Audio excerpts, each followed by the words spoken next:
So I was really wondering where that Russian guy was tonight. I really miss him.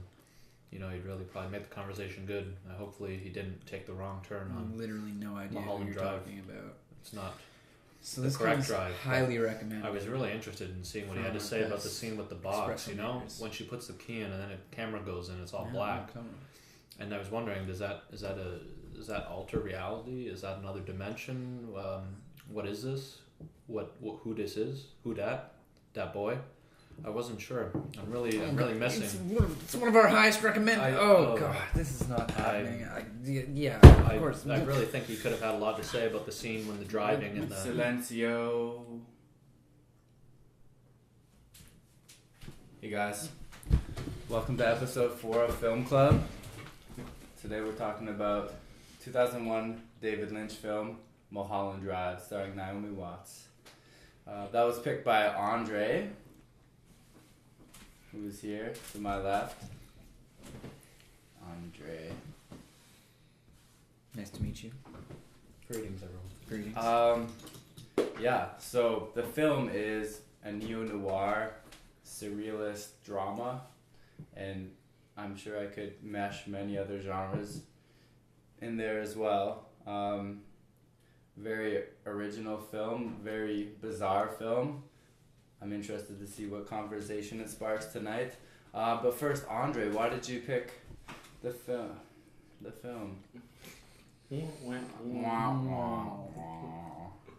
Dan, what did you think of the movie? I really enjoyed it. I remember I saw this movie probably like 6 or 7 years ago, and I also really liked it then, but it kind of irritated me a bit because I didn't know what was going on when the whole switcheroo happens near the end. But I read a lot into it, and then I watched it again, and I enjoyed it so much more, like looking at all the little clues that are left throughout. I really enjoyed it, especially coming back to it after all those years for like the third time. Enjoyed it even more, like I think that scene behind the dumpster with that guy who's having the dream is probably one of my favorite scenes in any movie. The one that starts out in the diner. Yeah, that starts out in the diner with that the mysterious not black man, but completely covered in like char. Man, it was very, very weird, surreal film scene that episode. Mm-hmm.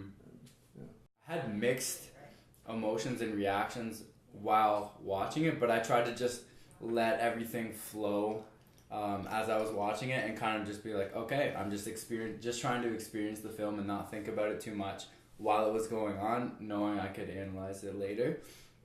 I remember thinking there were some funny moments, and I'm not sure if they were intentional or not, but there were some moments that I just thought were hilarious, like just the presence of Billy Ray Cyrus in any role, but his part in it was funny. There's just this kind of just Lynch's energy throughout the film that has some irony in the comedy to it that I appreciated.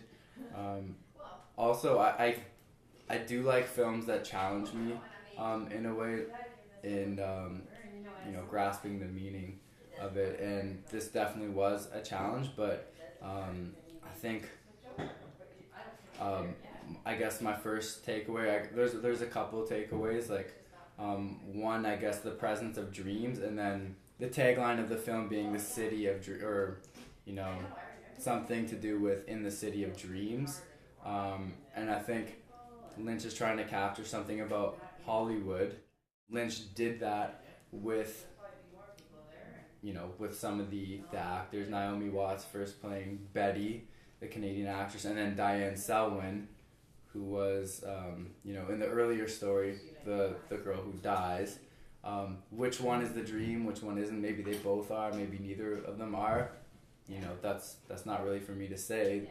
I'm still puzzled by it. I'd love to watch it again, but I think why the changing of roles is relevant is because also Hollywood is, the movie industry, and how roles, on a very base level, actors are playing different roles, and then behind the camera, all the different roles as well.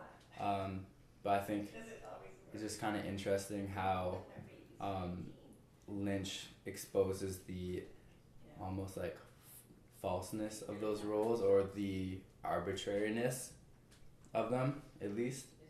Yeah, so I feel like I just kind of rambled on, but... No worries at all. But, like, I think exactly like you're saying, the Silencio scene is the perfect example of exactly what you're saying. Like, we're, like, down to even the girl singing the crying cover. She literally, like, they've already presented us with the falseness of, like, the trumpet player not actually playing. It's all canned sound, you know what I mean? Like, nothing's real, and I think that's, well, in one way that's definitely trying to say, like, don't take all this as reality, blah, blah, blah. But in another way, I really think it really relates to what you were saying about the actress's role in Hollywood, because she literally dies while performing, and they just come out, pull her off stage. That, like, she's literally given her life for the performance, and it will carry on without her. She's not a necessary part. She's completely replaceable. And, like, there's so much backhanded Hollywoodness throughout the movie. I mean, there's casting agents as actual characters. There's audition scenes that turn out to be some of the best scenes in the film, you know? Like, they're all centered around this heavy Hollywoodness. It almost, it feels almost like the player in a weird way of, like, embracing the scenes and the scenery and not just idolizing Hollywood, also taking for granted that it is a money-making business and there's a whole industry right there. Mm-hmm. And, you know? There's plots within it too, and I think that's another thing that's proven true. That's like one of the main interpretations that people have come up with it too. There's like the whole dream like the dream interpretation is probably like the more like commonly accepted one. Mm-hmm. And then there's the one that's like it's a metaphor for Hollywood and like what goes on and just kind of the shallowness and like just how it'll kind of swallow you up whole kind of thing. Oh, literally. And like what you were saying though about how the tape recorder during that the theater scene, like it kind of like made a parallel. Like I didn't notice it at first early on. Like I kind of noticed that there was something wrong, but at the beginning when Betty is talking to the old people at the beginning when she's by the airport, like about to take the taxi, like it's totally dubbed over. Yeah. And I was like when I was first watching it, I was so like, fake. Like, what is going on here? Did they not did they seriously not be able to get this done right? Like, so how about that blue key? Yeah.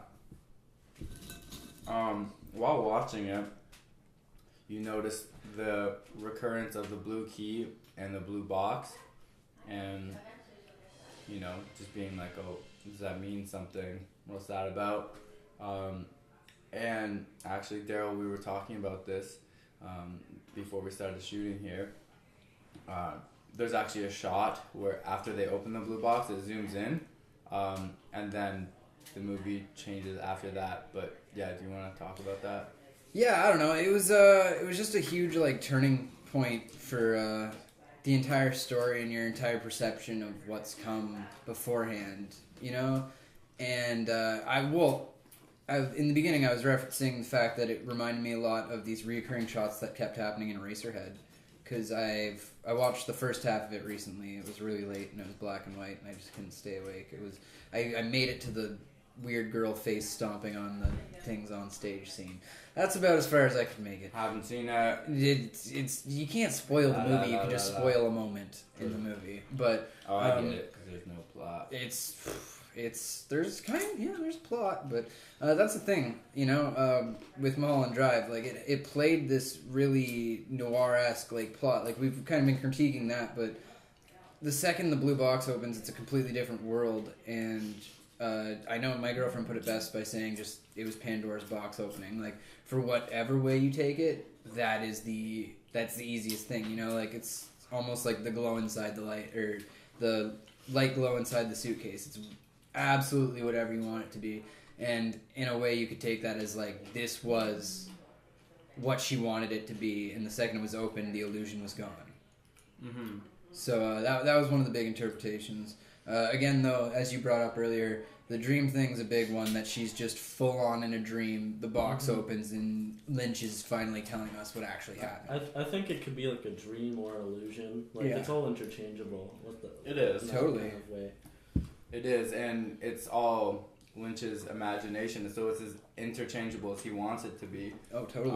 One thing I observed too is like whenever I saw the box, I'm like, oh, what's in the box? Like I'm kind of curious. Like if they open it, what's in it? And they open it and it's empty, and I think that's telling too. Like, don't you think so? They open the box, which is Pandora's box, or it's they have the key, that shiny key. It's like, to be in the industry and stuff, and actually that's empty. That milestone isn't what you think it is. It's actually just empty. That kind of goes. It's mostly space. It's mostly space, like everything else. And now I'm talking like scientifically too. Like this is mostly space. It looks solid, but it's mostly space. And it's like Hollywood has that shine and polish, but that's an illusion, right? 100%. Doesn't. There's no. It hints at really. some substance, but there's not. Yeah, go ahead. There's no making it really. Yeah, making what, right? Yeah. Yeah, and that's another thing about the whole movie is it's like built to break down that entire illusion of filmmaking. I mean, there's a really skewed way of looking at it, which was kind of the way I did first time seeing it, which was that you can kind of take like the diner scene. I know we talked about that a bit about that earlier about how he mentions that the man in the back of Winky's is behind it all, and he knows that this man is behind everything, regardless if it's quite his story or not. Like you do, as you mentioned, everything with the box seemed very confusing. One of the last times you see the box, the two aunt and uncle climb out of it as tiny little miniature people. So as you were just saying, like the limits of Lynch's imagination really are anything and anywhere. Interesting how like fake and like almost like drugged up, like to a level of being sedated, happy they were. Yeah. Right? Or like, that's the giveaway right in the beginning. Blissful. Yeah, at the beginning. And then they're like smiling and laughing like ridiculously. It's unbelievable. Those two characters, like the old people and the weird creature that was behind the wall at Winky's, those characters seem like they're some kind of like demons or there's some aberrations of some kind, right? Yeah, they're like.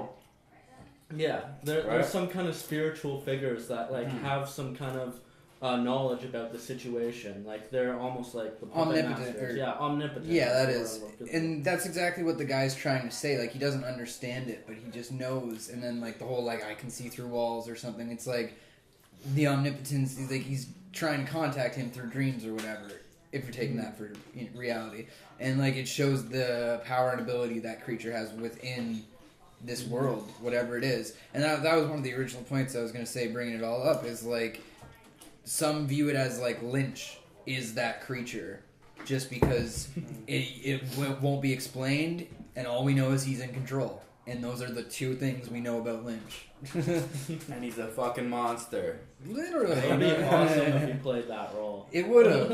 It would have been a really touching, like, full circle. But I almost think that would have been, if that was what he wanted, it would have been too obvious. It would have been it's too obvious for him answer. too. Yeah. There's no way he would have done that. But one interesting thing, speaking of Lynch and like his role, we were talking earlier about how I found that Justin Theroux's character, who was the director, sounded like Lynch. Like it almost sounded like he was impersonating Lynch. His reactions to things were really important too. Like just the way he handled the whole cowboy situation. I don't think because he was very kind of a cowboy too. Have you seen another one? Totally. Sure. I would say that if we're going on that, he's totally this like because it's almost an unbelievable amount of foresight. Like he knows if you do well, you'll see me once. If you don't, twice. That's not really a like, oh, I know when I'm gonna see you or whatever. It's a straight up like,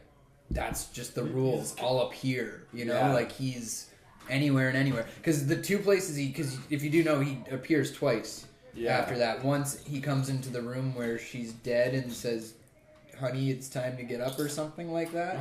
And then the other time is in the background of the scene where they tell that they're getting married. He just walks. Like you like Naomi Watts just looks by and he passes by far background. So it's just like a signal that she's done wrong.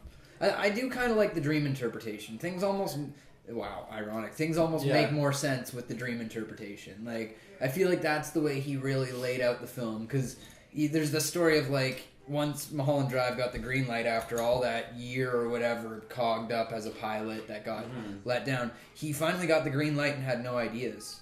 So he just sat down, meditated, and apparently just one after another, they all just came. Yeah. But I think that's why the dream makes the most sense, because that's the way, if I was going to make the film, I would, right? Like, it's a path to go down, and the things that follow. Plus, as we've been saying, he loves to play within this dream realm. Like, there's a time when the coffee cup goes down, and then it's a cup of, or a glass of whiskey. It's just in the cut.